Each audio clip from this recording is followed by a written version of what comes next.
আসসালামু আলাইকুম। অনেকে অ্যাড করানোর পরে অ্যাড অ্যাক্টিভ হয়েছে কিনা বা কত রিচ হয়েছে, কীরকম মেসেজ আসছে এইগুলো দেখতে পারেন না পেজ থেকে, তাদের জন্য ভিডিওটা। তো আপনারা প্রথমে ফেসবুক মোবাইল থেকে যদি দেখেন তাহলে ফেসবুক অ্যাপসে চলে যাবেন।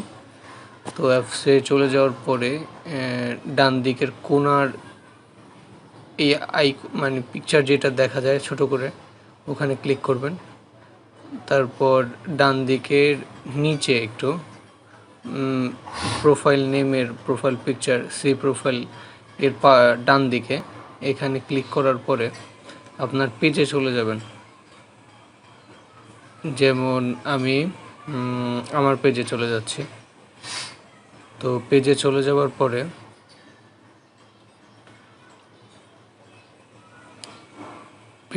যাওয়ার পরে আপনারা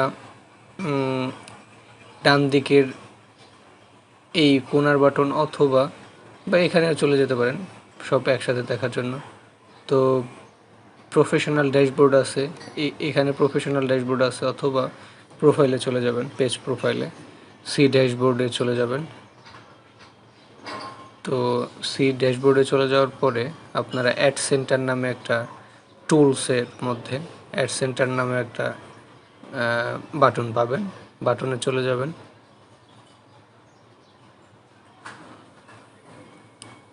বাটনে চলে যাওয়ার পরে এখানে ক্রিয়েট অ্যাডস এর ফাংশনালিটি থাকবে, বাট আপনি ম্যানেজে চলে যাবেন।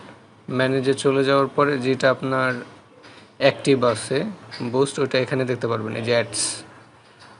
তো ভিউ রেজাল্টসে ক্লিক করে আপনি সমস্ত ইনফরমেশন অ্যাড সম্পর্কিত সব কিছু জানতে পারবেন।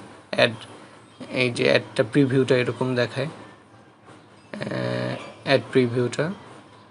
আর হচ্ছে এই হচ্ছে ডিটেলস অ্যাডের।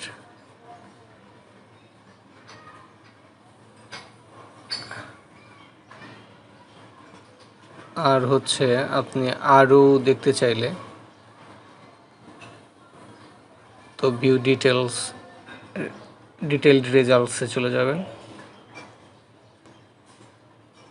তো এখান থেকে দেখতে পারবেন এই যে কত, এই যে এটা অ্যাভেলেবল হবে যখন আপনারা এটা আপনার বুস্টটা একটা পর্যায়ে যাবে আর কি। এই যে people list, messaging conversation started 5, আর এখানে দেখতে পারবেন অ্যামাউন্ট স্পেন্ট, এই আর কি। এক একটা অ্যাডই এক একভাবে স্পেন্ট হয়। আর হচ্ছে কী টাইপের প্রোডাক্ট সার্ভিস সেল করা হয় ওই উপর ভিত্তি করে, যেটা নিত্য প্রয়োজনীয় দ্রব্যাদি সেটা মেসেজটা বেশি আসে। আবার যেটা হচ্ছে সার্ভিস রিলেটেড বাট একটু বেশি কস্টের প্রোডাক্ট সার্ভিস, সেটা একটু কম মেসেজে আসবে। যদি ছোট ডলারের বুস্ট হয় বা অল্প ডলারের বুস্ট হয় তাহলে মেসেজটা একটু কম আসবে, রিচও কম হবে। আর দামি প্রোডাক্ট বা সার্ভিসের ক্ষেত্রে একটু অর্ডারটা কমই আসে। আর যদি আপনার বেশি সেল জেনারেট করতে হয় তাহলে বেশি ডলার বেশি রিচ করাইতে হবে, এই আর কি।